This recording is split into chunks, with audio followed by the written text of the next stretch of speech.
Buenos días, tardes o noches, según sea el caso. Estamos aquí en un espacio en el que agradecemos a Ibero Radio que nos ayuda en este nuevo proyecto que no me acuerdo si se te ocurrió a ti o a mí, no recuerdo eso en tu oficina, pero... Creo que a los dos. ¿A los dos? Que a los dos se nos ocurrió al mismo pero tiempo. pusimos en común que nos gusta mucho el arte, nos gusta mucho la pintura y dijimos, pues, ¿por qué no hacemos un programa con este nuevo proyecto de Ibero Radio? Y pues este va a ser un espacio en el que hablaremos de ramas artísticas, de chismes de arte, no sé, todo lo que tenga, todo el mundillo del arte. Sí. Pues nos gustaría hablar, no sé qué opinas tú, Azucena, de esto. Gracias, Cristian. Pues yo creo que esto puede ser un diálogo entre nosotros y obviamente con el público que nos haga el favor de vernos. Sí. Y también un diálogo intergeneracional. ¿Cómo ves tú el arte? ¿Cómo lo veo yo?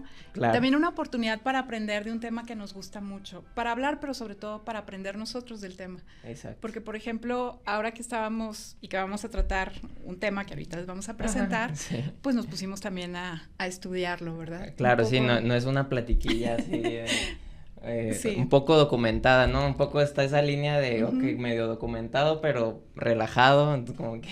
Ya de lo que un poco sabíamos, Sí. pero de lo que estamos aprendiendo. Totalmente. Sí, el tema de hoy es el barroco. Uh-huh. Por lo general siento que nos vamos a centrar más en la pintura, ¿no? Sí. Sí, ¿verdad? Sí, más en pintura, escultura. Uh-huh. Bueno, obviamente Cristian sabe mucho de música, No, entonces también va a compartir. Más o menos. Pero el tema es ese, nos gusta mucho la pintura, sinceramente, y Sí. creo que por ahí va a predominar en este podcast. Sí, siento que va a ser un espacio, pues, muy bueno para el que lo vea y para nosotros, porque, pues, es algo que nos apasiona y que realmente nos gusta y no lo hacemos. Nadie nos obliga a estar aquí, entonces, No. nos gusta. Yo, obviamente, agradecer a Ibero Radio TRC por la oportunidad en este relanzamiento de la estación. Sí. Nos da mucho gusto participar. Cristian es estudiante, alumno de comunicación. Sí. Yo soy egresada de comunicación y, bueno, nos gusta hablar de estos temas. Sí. ¿Qué te parece si pasamos a explicar un poco el movimiento del barroco para los que no hayan escuchado, para los que sí? También está bien refrescar. No me gustaría dar como una definición tanto de que el barroco es tal y no sé qué, pero lo que yo diferencio del movimiento que fue anterior, que fue el Renacimiento, es que en el barroco importa más la emoción más que la razón, que es en el Renacimiento. Acá importa más la emoción. El barroco siempre se percibe como algo pues que está muy exaltado, muy efectista, algo hasta incluso exagerado. No sé cómo lo ves. Sí, creo que es difícil dar una definición así muy precisa y con pocas palabras del barroco, pero sí. Creo que la definición que has presentado tú me gusta mucho. Ajá. Como sí. Dices tú, no se centra tanto en una técnica ni en la perfección.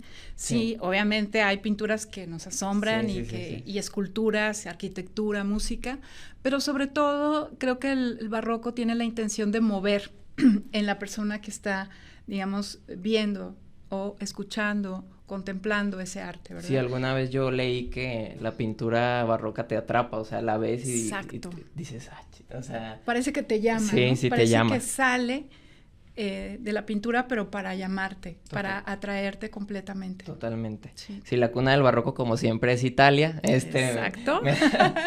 Sí. Me da envidia Italia porque tiene todo lo genial del arte. Sí. Y se dio próximamente en los años 1600, 1750, por ahí, sí, más o menos. Sí, es el siglo XVII, ¿verdad? Y la mitad del siglo XVIII. Sí. Pero también es cierto que no es exactamente, no podríamos decir exactamente esto, sino se extiende un poco en algunas partes, se va transformando también en algunos países, sí, por supuesto. Es decir, en Europa, donde nace, como bien lo dices, Cristian, a cuando, por ejemplo, se traslada a Latinoamérica, ¿no? A la Nueva España, a los diferentes virreinatos. Sí. No sé si creo que por ahí vi en tus escritos de dónde venía la palabra barroco, no sé si nos quieres explicar. Bueno, sí, barroco es una palabra de origen portugués y significa una perla de forma irregular. O sea, esa es la definición que podemos dar del concepto, del término más bien de barroco, ¿verdad? ¿Por qué una perla irregular? A ver, platícanos. No sé cómo responderte eso, pero sí. En alguna clase de historia del arte que yo tuve, no me lo estoy sacando de la manga, pero No sé si un poco esta perla falsa o así tiene que ver también con la arquitectura barroca, que, no sé si sabías, pero por lo general en las fachadas de las iglesias barrocas son como muy monumentales, pero al fin y al cabo es como una máscara de la iglesia, o sea, es como que la fachada así enorme, sí, y tú la ves y piensas que es así, pero realmente la iglesia por dentro pues es más pequeña de lo que te dice la portada, ¿no? Entonces las fachadas de iglesias pues se diferencian mucho de este tipo de cosas. Entonces no sé si tenga alguna relación sí, con eso. creo que va por ahí, y también porque es un arte que se va a diferenciar del anterior, que se sale de lo convencional con otros cánones, sí, y que no sigue las reglas de los movimientos artísticos anteriores, ¿verdad? Exacto. Por eso a eso se refiere como estas perlas. Y sabemos que los portugueses, pues evidentemente grandes viajeros, comerciantes, etcétera. Bueno, las perlas, el comercio de la perla como una materia prima, un commodity muy valorado. Claro. ¿Qué te parece si pasamos a los principales exponentes? Que hay pintores, escultores, músicos. Siento que si nos centramos en muchos, pues no vamos a acabar nunca. Puedes hablar de cada artista en un programa sin lugar a dudas, pero en la pintura pues está Caravaggio, que me gusta mucho. Caravaggio. Rembrandt, también, Rubens, Artemisia Gentileschi también, y Diego Velázquez en España también, como que también en diferentes países, o sea, no solo en Italia, sino el barroco, pues, como tú dices, se extendió por toda Europa y, pues, al fin y al cabo cada quien, pues, buscaba su estilo, ¿no? También, o sea, no, como que no seguían una guía. Una guía. Y habrá un barroco católico y otro protestante, ¿no? Sí. Es decir, tenemos unos temas que trata el barroco como un movimiento artístico que acompaña a la Contrarreforma, a decir, estos somos, ¿no? Como católicos. Sí, totalmente. Entonces va a estar evidentemente lleno de imágenes religiosas, va a estar esta forma recargada, ¿verdad? Los ángeles, tenemos cómo entra la luz, por ejemplo, en las catedrales, en las basílicas. Totalmente. Y tenemos también un barroco protestante. Totalmente. Donde las imágenes religiosas desaparecen, ¿no? Sí. Sí. Sí, también. Eso que dices de la luz es muy, a mí me sorprendió mucho. Una vez un profe también me dijo que hay una escultura de Bernini en la Basílica de San Pedro. No recuerdo el nombre, lo buscaré. Sí. Y después le digo a José Luis para que ponga la imagen. Sí. Pero esa escultura como que toma como que es para apreciarse ya cuando, ya cuando la iglesia cierra, pues ya no la puedes ver. Sí. Pero hay cierto momento de la luz en el que la luz llega hasta un punto en el que una escultura se ve como que las sombras desde abajo y se ve mucho más engrandecida y se ve más así. Entonces me parece algo magistral de cómo Bernini, pues que era también arquitecto, pues jugaba ahí con la luz y con la escultura para que en algún punto del día la luz entrara de cierta forma que le diera un efecto. Entonces eso me parece de otro nivel, o sea, me parece de locos. Sí, finalmente los artistas del barroco buscan la iluminación, ¿no? Sí. La iluminación, ya sea en la pintura, ¿no? El claroscuro, o también, evidentemente, en la arquitectura. Entonces, empezamos con Caravaggio. Okay. ¿Cómo ves? Hablamos un poco de Caravaggio o de Bernini, como prefieras. Te aviento la batuta de Bernini, a ver, ¿qué nos tienes que decir de Bernini? De Bernini, muy bien. Bueno. Y eso va a sacar todo. De Bernini, finalmente, pues como bien lo dices, es un arquitecto, y mucho dependía en esa época quién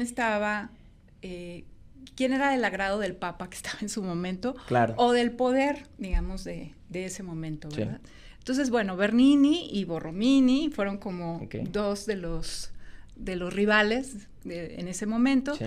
Y bueno, Bernini va a ser, yo creo que algo que cualquier artista querría, que es, por un lado, la Plaza de San Pedro en Roma, ¿no? Sí. O sea, no más eso. No más. Nada más. Que con su tamaño monumental, más o menos estaba leyendo el otro día que cabrán 300,000 personas en la Plaza de San Pedro. No te creo. ¿En serio? 300,000 personas. 300,000. Más o menos pueden caber ahí. No sé qué tan apretadas, pero podrían caber cerca de 300,000 personas por ahí. No. Y por otro lado, también dentro de San Pedro está el baldaquino, que de alguna manera como una especie de techo, si lo queremos decir así, que cuando lo vemos, finalmente ahí abajo sabemos que están los restos de San Pedro. Sí, claro. La piedra angular, ¿no? Exactamente, de la iglesia. Entonces, creo que Bernini es un artista sumamente importante por eso, ¿no? Porque es donde empieza finalmente el barroco en Roma, el barroco católico, ¿no? Sí. Que va a ser acompañar, como decíamos, a la Contrarreforma, y que finalmente te da esta idea en la Plaza de San Pedro de una iglesia que abraza.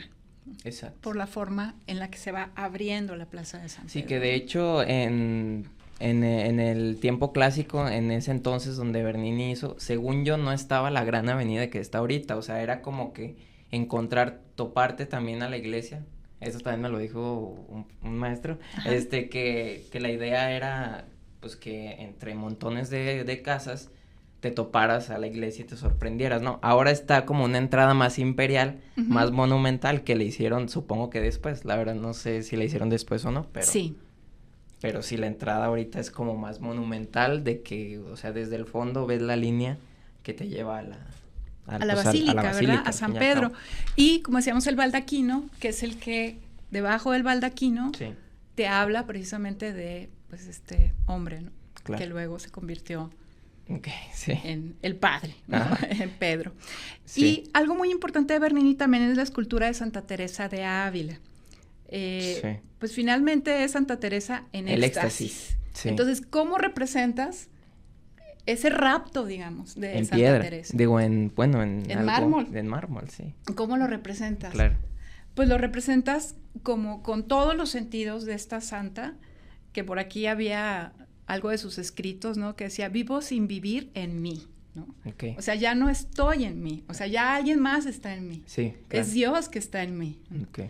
Entonces, obviamente uno puede escuchar muchas anécdotas de Santa Teresa en éxtasis, y que algunas religiosas hasta pena les da a ver la escultura, ¿no? De repente, sí, no, de hecho, antes. Sí, hizo como, ¿sí? Dijeron, ¿cómo vas a hacer eso en una iglesia católica con el éxtasis? Con el éxtasis, ajá, que es un éxtasis, pues que se representa de una manera física. No, claro, sí. O sea, de una manera física, y tenemos ahí al ángel sí, que va a clavar el corazón de Santa Teresa, ¿no? Exacto. Pero entonces sí es una de las esculturas, yo creo que mejor representan el barroco, porque además tiene otros elementos como son esto que podemos ver, los rayos, ¿no? Claro. Los rayos que tenemos aquí, la luz, y en fin, o sea, es verdaderamente una escultura que nos habla tal cual de lo que buscaba el barroco. Sí, totalmente. Y Bernini en este caso, ¿no? Sí, no, Bernini de otro nivel, o sea, un poco llevan la inercia de Miguel Ángel, que era pintor, arquitecto, escultor, o sea, eran todo, o sea, todo lo hacían bien. Sí, o sea, finalmente como este concepto del hombre del Renacimiento, o que empezó en el Renacimiento, que era, como dices tú, un Leonardo, ¿no? Un Miguel Ángel, estos grandes artistas. Totalmente. Y si quieres pasamos a Caravaggio. Bueno, igual de Caravaggio, por ahí tengo un artículo que publiqué en una revista Sequias, por si quieren darle un vistazo también, que hablo más de su vida y todo. Sí. Siento que nos daría para un programa solo completo, para Caravaggio, para la vida. O varios, ¿no? Sí, varios. Sí. Y hay varios libros seguramente también de eso. De Caravaggio. Sí, pero pues a mí se me hace quizá el pintor más importante, fíjate lo que te voy a decir, el pintor más importante del barroco. Aunque muchos piensen que es Diego Velázquez o no sé qué. O sea, siento que los españoles... Tú eres team Caravaggio. Yo soy team Caravaggio, totalmente. Muy bien. No me gusta el imperialismo de Velázquez, no me gusta. Las pinturas de Caravaggio se me hace que expresan mucho más y que, pues que me llaman mucho más y que es algo al fin y al cabo más sincero de lo que él sentía y de lo que él era, ¿no? Entonces Caravaggio me parece muy importante con esto que decías del claro oscuro, que lo utilizó prácticamente en casi todas las pinturas, trabajaba muy rápido. Pero algo que yo reconozco mucho de Caravaggio es que, bueno, primero tenía una técnica magistral, prodigiosa, y no se sabe a ciencia cierta dónde aprendió a pintar así. También Bernini, leí que no había como estudios formales. No, tiene mucho de autodidacta, ¿no? Sí, totalmente. Entonces dices, pues este tipo, ¿dónde? O sea, nació con el talento, está bien, pero ¿dónde potenció todo eso que quiere expresar y que va a pintar? También es importante decir que en las pinturas del barroco, bueno, por lo menos Caravaggio, con los mecenas y también con el Papa, pues, todo eran encargos, ¿no? O sea, realmente no era que, bueno, voy a pintar la vocación de San Mateo, pues porque se me ocurrió, ¿no? Me nace, ¿no? Porque me nace, ¿no? Al fin y al cabo era un encargo, pues todos eran encargos, creo que todas sus pinturas, casi todas son religiosas, entonces... Sí, hay pinturas religiosas y hay pinturas de temas mitológicos. Sí, también. Hay pinturas de temas mitológicos y algo que llama la atención también en Caravaggio es como pareciera ser un hombre en busca de redención, ¿no? Sí. Sí. Como dices tú, están los encargos de los mecenas, ¿no? Del cardenal, del papa, etcétera. Pero además es un hombre que busca redención. O sea, es toda esta historia que hemos escuchado de un Caravaggio que asesina a alguien, o que está inmerso en pleitos, ¿verdad? Callejeros, o que es un hombre violento. Sí, era todo un caso, sí. O que va huyendo, ¿sí? Que tiene que ir como a salto de mata, huyendo. Pues también es un Caravaggio que se representa en esos personajes de la mitología, como por ejemplo una medusa, ¿no?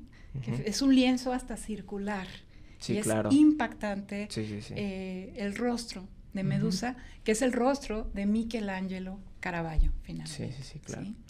¿Sí? El Baco también, que lo vemos aquí, un Baco enfermo, un Baco con un color de piel, bueno, que tú lo estábamos comentando hace un ratito, ¿no? Sí. Sí, o sea, la pintura de Caravaggio siento que es muy expresiva y siento que alguna vez leí también que Caravaggio no era el último pintor del Renacimiento, sino era el primero de la época moderna, ¿no? Entonces, realmente me parece muy importante. Algo que, para la gente que nos está escuchando, que nos ve, yo siempre diferencio la pintura barroca del Renacimiento, porque siempre es importante saber diferenciar, ok, este es renacentista, esta es barroca. En el barroco, lo que, si te fijas en varias pinturas, es la emoción final del momento. Por ejemplo, la captura de Cristo, que es una pintura de Caravaggio, es justo el momento en el que están capturando al Cristo. La vocación de San Mateo es justo el momento en el que Cristo entra y entra la luz y todos se sorprenden. En Bernini también, en la escultura, el éxtasis también es justo el momento en que tiene el éxtasis. O en el rapto de Proserpina, que es una escultura de locos también, es justo el momento en el que la están raptando. Entonces, igual también siento relación en estas perlas irregulares, que igual es falso porque es como si le pusieras pausa. O sea, es como si en algún momento le pones pausa en el momento más, en el éxtasis del momento. Y es como el teatro, ¿no? Es como esa teatralidad, representación. Son movimientos muy así, muy teatrales. Aquí tienes la crucifixión de San Pedro de Caravaggio. Es como si viéramos, por ejemplo, no sé, Miguel Ángel del Renacimiento, ¿no? Por ejemplo, el David de Miguel Ángel del Renacimiento, ¿no? Y ves el mismo personaje en el barroco y tiene este movimiento, ¿no? Entonces, sí es muy interesante eso. También es interesante que hay elementos como los bodegones, la naturaleza muerta, que te hablan de eso que perece, ¿no? De eso que ya está muriendo, ¿no? Finalmente esos frutos o en un momento dado esos pájaros o esas aves que están muertas contrastan con una idea de un Dios que es un Dios eterno. Exacto. Es decir, lo religioso es lo eterno, los santos, la Virgen, Dios, Cristo, pero lo demás perece, ¿no? Entonces, la naturaleza muerta o los bodegones, que también son elementos que, por ejemplo, Caravaggio incluye en algunas de sus pinturas, ¿no? Por ejemplo, en la cena en Emaús, ¿no? Tiene también, es una especie de taberna, y algunos de los personajes que bueno, representan a los discípulos, por ejemplo, son personas del día a día, ¿no? Personas comunes y corrientes, pero que están ahí representadas. Sí, eso es muy interesante, que usaba prostitutas también para mostrar a la Virgen, eso se me hace algo revolucionario de Caravaggio, ¿no? O sea, no utilizaba gente de la calle, se ven los pies sucios, así, ¿no?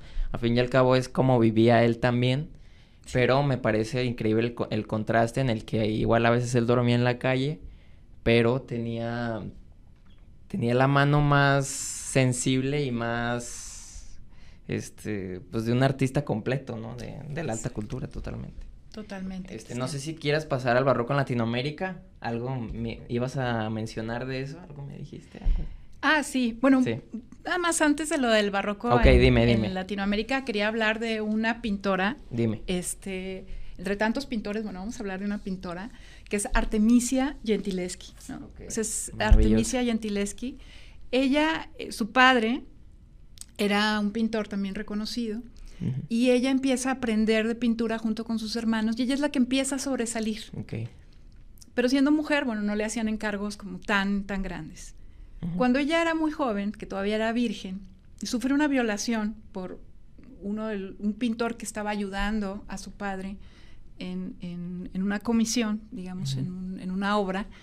Y entonces yo creo que esto también cambia su manera de expresarse en el arte y de alguna manera cambia su mirada hacia una mirada, yo no diría feminista para no caer a lo mejor en un anacronismo, pero sí una mirada de la interpretación sobre todo de mujeres fuertes en la historia, por ejemplo, de la Biblia. Claro. Una Judith y Holofernes, bueno, una mujer hebrea, ¿no? Una pintura que verdaderamente es una pintura muy famosa. Sí. Según yo está en los oficios, en los Uffizi de Florencia. Sí, en la galería de los Uffizi. Y lo recuerdo, ya hace muchos años que tuve la oportunidad de verla. Sí. Y pues es Judith y su criada degollando, ¿verdad? A este general que tenía oprimido al pueblo hebreo, ¿no? Era asirio. Y lo tenía oprimido. Entonces creo que es interesante también ver como esta mirada femenina, claro, porque son temas que constantemente vemos. O sea, habíamos visto, por ejemplo, Judith y Holofernes, no es ella la primera que toca el tema, pero exacto, sí le imprime como esta mirada femenina, ¿no? Claro. No, sí, es una pintura que increíble, ¿no? Sin duda es de las obras cumbres del movimiento, sin lugar a dudas. Exactamente. Sí. ¿Quieres que platiquemos un poquito de Velázquez? Si quieres. O vamos a lo de... Tú traes tu guía, entonces más bien seguimos tu guía. Si quieres al otro, porque ya aquí Luis nos dijo que llevamos 20 minutos hablando y yo siento que son 5. Sí, pero bueno. Muy rápido. Muy bien. Si quieres después hacemos un Artistas del Barroco, también puede ser otro episodio. Exactamente, vamos a hacer otro programa de esto. Sí. Bien. Bueno, finalmente el Barroco también se va a llevar, por decirlo de alguna manera, a los virreinatos en América Latina, ¿no? Sí. El de la Nueva España, el de Perú, ¿no? También se va a llevar allá el Barroco y tenemos ejemplos, por ejemplo, en la Ciudad de México, tenemos el atrio de la Catedral Metropolitana, ¿no? Tenemos la Profesa, tenemos edificios que ya tienen este sello como de la Nueva España. Claro. Por ejemplo, el uso de la piedra del tezontle, el que en México se hayan preparado artesanos y se hayan preparado también personas que podían trabajar la hoja de oro, que hayamos visto estas catedrales y estas iglesias que son una maravilla y que nos siguen sorprendiendo. Y por ejemplo, en Tepoztlán, ¿no? Que está el Museo del Virreinato, que antiguamente pues era el colegio jesuita, ¿no? De San Francisco Javier. Y que cuando uno entra, verdaderamente yo tuve oportunidad de ir hace algunos años, que sí es como dorado que te exactamente, te va a deslumbrar y pues es muy interesante también el uso, por ejemplo, en Perú, en Argentina, ¿no? En otros países del barroco, pero ya un barroco de alguna manera adaptado a los países. Sí, creo que casi todas las iglesias, bueno, la mayoría de las iglesias en México son barrocas, ¿no? Con un estilo barroco, bueno, a veces tienen otros tipos de estilos, pero sí es barroco, que el barroco, también para diferenciarlo, es algo que está muy sobrecargado, ¿no? Que no hay espacios, no hay ningún hueco de nada, tienes un santo y otro, y la imagen, y la virgen, y la luz, y los angelitos, y mucha información. La hoja de oro, ¿verdad? Sí, demasiado. Y bueno, es realmente la manera de comunicar a quienes no sabían leer o no podían leer la Biblia, de comunicar la grandeza de Dios. ¿Cómo comunicas la grandeza de Dios? Pues con esto, ¿no? Sí, este asombro. Con las iglesias y con las pinturas y con las pinturas, las historias, etcétera. Sí, totalmente. Bueno, vamos a pasar a una sección de datos curiosos que traje 5. Muy bien. No sé, igual yo leo los primeros 3 y tú los otros 2. Excelente. Sí traes la misma hoja, ¿verdad? Traemos la misma hojita por aquí. Bueno, uno es que varios artistas utilizaron un pigmento llamado marrón de momia, que como el nombre lo dice, pues venía de las momias. Es importante decir que en el barroco, pues no es como que ahorita vas a una tienda y vienen los óleos de diferentes colores y en tus tubitos, o sea, no, en ese entonces tenían que hacer pues con diferentes pigmentos y cosas y mezclas para sacar los colores, ¿no? Entonces, sí. También traía lo que Bernini no cursó ningún estudio regular, y esto también pasó con Caravaggio, ¿no? Entonces, exacto, sí. De locos, ¿no? Porque ves las esculturas, ves las pinturas y dices, ¿qué? Esto es trabajo de toda una vida, o sea, ¿de qué me hablas? Exacto.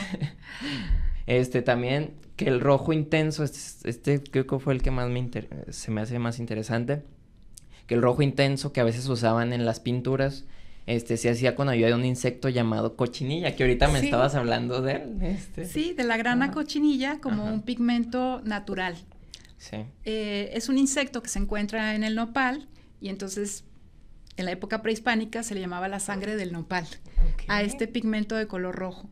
Y pues te servía, por ejemplo, para los textiles, para los vestidos, porque era un rojo verdaderamente intenso. Sí, es un intenso. No sé, igual va a salir una imagen del insecto, es un rojo muy, así como tú dices, muy intenso. Muy así. Intenso, y así como encontramos, como se trajo el barroco de Europa acá a la Nueva España, ¿no? Y América en general, pues también vemos como la grana cochinilla se llevó a Europa y pues ahí está presente en las pinturas de estos grandes maestros. En las pinturas de Caravaggio por ahí hay un resto de cochinilla por ahí, no sé. Y luego tenemos que Caravaggio escenificaba sus obras literalmente, sí, ¿verdad? a veces literalmente, ¿no? Sí, también esa es una duda de que, no tenía imaginación, que siento que es una mentira, pero que no tenía imaginación y que por eso escenificaba las escenas y que ya de ahí pintaba, ¿no? También eso de ahí pintaba, ¿verdad? Sí. Y bueno, que el color utilizado para pintar los rostros, este es un dato de Cristian, ¿eh? No soy yo. El color utilizado para pintar los rostros se obtenía de la orina de las vacas. Sí, igual no es literalmente que la orina, ¿no? Pero igual se mezclaba con otro tipo de cosas porque en ese entonces pues necesitaban hacer pigmentos para las pinturas, ¿no? Entonces, igual es cierto, igual no lo sé, pero es un dato que yo encontré, y ya casi para terminar, también es como un tipo de sección, pero sabemos que es algo muy subjetivo de cada persona, por eso es interesante, pero quiero saber cuál crees que es la obra cumbre del movimiento barroco. Ya sé que hay demasiadas y ya sé que es muy complicado determinar cuál, pero pues cuál tú crees o cuál es la que más te gusta a ti. Bueno, para mí, yo creo que sí, la obra cumbre del barroco sería la Plaza de San Pedro. Okay. San Pedro y el baldaquino donde están los restos bueno, que está abajo, ¿verdad? Los restos de San Pedro, para mí. Ok, qué interesante. ¿Para ti, Cristian? Yo pensé que me ibas a decir una escultura o una pintura. Bueno, entiendo la magnitud de una plaza, ¿no? Obviamente es más monumental y más así, pero yo te traje, es que yo estoy entre dos, yo te traje una escultura y una pintura. A ver, vamos a ver. Yo traje el rapto de Proserpina de Bernini, que se me hace una escultura de las mejores que existen, si se puede ver una imagen, hay un momento en el que le agarra así, o sea, la piedra parece suave, o sea, en el que la agarra así, se ve como se hunden los dedos, o sea, me parece de locos, ¿no? Sí. Y también de Caravaggio, por supuesto. No, si eres fan de Caravaggio. Yo también, la verdad. La captura de Cristo, yo creo es la captura de Cristo. Me gusta también esto que decías teatral, como que la pintura te llama, la lees del lado izquierdo hasta que capturan a Cristo y creo que al final del lienzo está un hombre así, con los brazos así. Entonces como que te llama, como que es muy teatral eso y realmente a mí me fascina. Yo quiero, además de lo de la Plaza de San Pedro, decir que también una de mis pinturas favoritas es de Caravaggio, y es la crucifixión de San Pedro. O sea, para cerrar con San Pedro, ¿no? Porque es un San Pedro que no va a ser crucificado sin, como de una manera muy dócil, ¿verdad? Claro. Sino pareciera que quiere levantarse, ¿no? Pareciera que, o sea, es un gesto agresivo que va muy de acuerdo con el San Pedro que también saca la espada al momento en que detienen a Cristo, claro. ¿no? O sea, no es un hombre así como muy manso. Entonces solamente quería decir eso, que me gusta mucho esa pintura de la crucifixión de San Pedro de Caravaggio. Sí, totalmente. Pues, ¿qué te parece si ya cerramos el programa? ¿Qué conclusión sacarías de este movimiento que, pues, fue grandísimo y que fue muy importante para la historia del arte? Sí, y sé que nos faltaron muchos, ¿no? Simplemente Velázquez, perdón, así. Nos faltó Velázquez, Rembrandt, Vermeer, etcétera, ¿no? Rubens, muchísimos. Rubens, nos faltaron muchos artistas, pintores, músicos. Tú querías hablar también de Bach. De Bach, sí, una mención especial a Bach. Pero finalmente el barroco es un movimiento que viene a romper con todo, que comunica una intensidad, comunica pues esta excitación de lo nuevo, ¿verdad? Que finalmente es romper con una época del Renacimiento donde sí se buscaba la perfección, pero acá es que estoy comunicando. Totalmente. Entonces, muy contenta de platicar contigo acerca del barroco, de los artistas, de los estilos. Y pues bueno, esa sería como la conclusión de buscar más arte barroco. Claro, sí. Yo lo que diría es, sí me parece muy importante todo lo que mencionas. Yo siento que el barroco es un renacimiento mejorado. Siento yo, o sea, siento que la pintura es mejor, la escultura es mejor, es más magistral, es más, no sé, más magistral, es como algo mejorado, siento yo, del Renacimiento, y siento que entre los movimientos clásicos el barroco es el más moderno, fíjate, entonces eso es lo que yo siento que tuvo un gran alcance hasta la pintura del romanticismo, o sea, también me parece que Caravaggio podría entrar en el romanticismo si le quitas ahí unas cosas, el fondo oscuro, igual, siento que pues que te adelanta 100 años, ¿no? O sea, claro. La pintura, todo. Entonces me parece que es un movimiento muy importante y que a mí me gusta más que el Renacimiento, pero me parece realmente un movimiento que sí aportó mucho a la historia del arte y bueno, eso es lo que yo diría. Y también, pues, me gustó mucho estar aquí contigo, hablar contigo y habrá más programas, de otros movimientos, habrá también movimientos modernos, no crean que nada más vamos a hablar de épocas clásicas, pero también hablaremos de muchas cosas. De muchos otros artistas. Sí, y de muchos temas, demasiados. Y si nos sugieren, qué mejor también. Exacto. ¿Sí? También. Muchas gracias. Sí, agradecemos a Ibero Radio, agagradecemos aquí a José Luis que nos apoyó en todo esto y muchísimas gracias a todos. Hasta pronto. Gracias, Cristian. Un placer. Luego. Hasta pronto.